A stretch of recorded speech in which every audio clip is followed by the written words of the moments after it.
Somebody once said that parks are the lungs of cities. They are oases in the middle of cities, and New York is blessed in having these enormous oases. I don't know, there's that other park that gets all the attention, but Riverside Park to me is the forgotten jewel. It's a good place to play baseball and soccer. Get away from the craziness of inner Manhattan.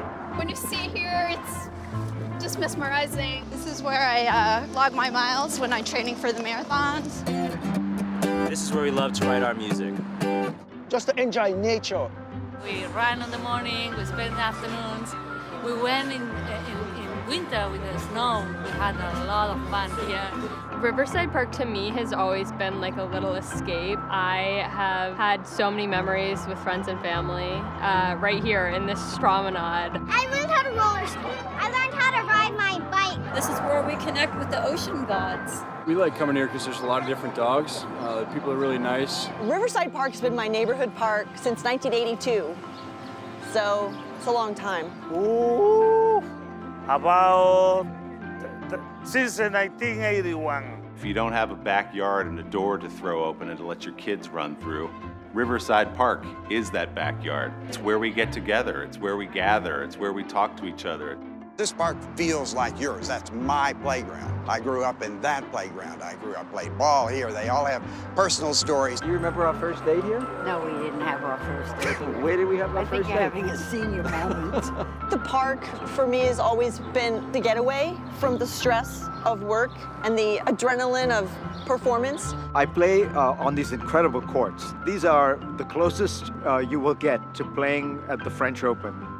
So let me get this straight. Fareed's out in the park playing tennis, prancing around on the clay courts like he's at Roland Garros, and I'm stuck here working?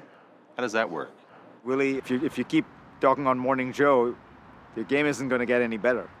Riverside has been the Upper West Side's neighborhood park for over 140 years, since before there even was much of a neighborhood. New York City in the 1870s was getting very crowded downtown, and the city fathers had the idea of building a grand boulevard up the west side that would draw other people to follow. They hired Frederick Law Olmsted, so we have him to thank for the magnificent Riverside Drive. It wasn't too long after that people realized, to make this really nice, we need to change the waterfront. In the 1930s, Robert Moses built this box over the train tracks, built playground, ball fields, basketball courts, and put all of that in this newly expanded park. I'm a lifelong New Yorker, and I remember Riverside Park in the days when it was a little less magnificent. In 1977, the city had been going through its financial crisis. Parts of the park were in a terrible, hazardous, deteriorated condition. Everything was broken. Everything was dilapidated and neglected. When I came to work along the West Side Highway, I'd come to the park at 9 o'clock in the morning to be a car in the middle of the garden. Not only would you not come up here at night, you wouldn't come up here during the day. Yeah, it was a disaster. The neighbors along the park began to realize that if they didn't do something to save the park, nothing was going to happen. Hi, I'm Stanley Zabar.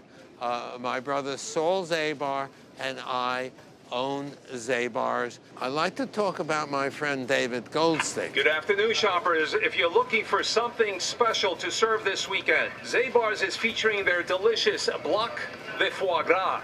I'd like to introduce you directly to my friend David Goldstick.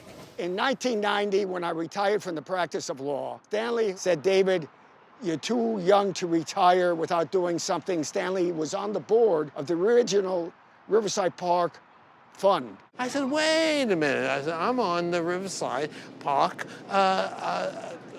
board of directors. Stanley knew I was an avid gardener. He loved to garden.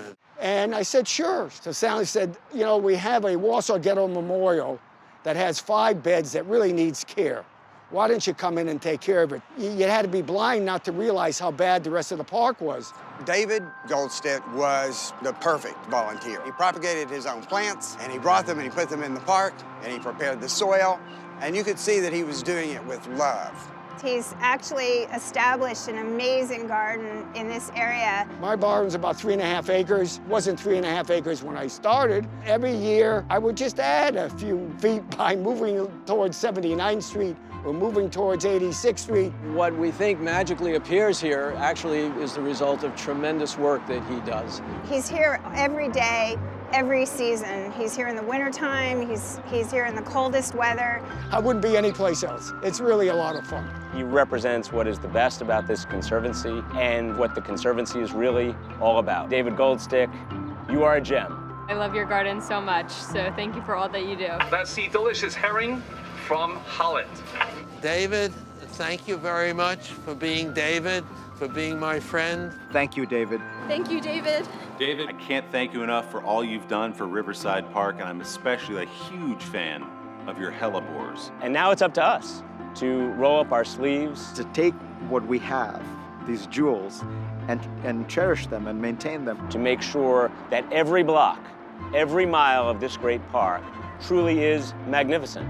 A functioning and beautiful park system can be taken for granted. You've got to work to support it, you've got to work to maintain it, and you've got to work to keep it the beautiful place it is. We have to realize that we're the ones that have to take care of it.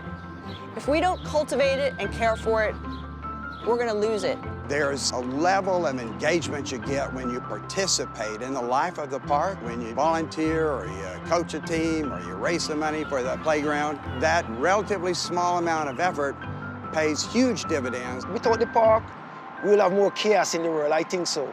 With your help, we are going to deliver a great, magnificent park from 59th Street up to 181st Street, and I look forward to working with you.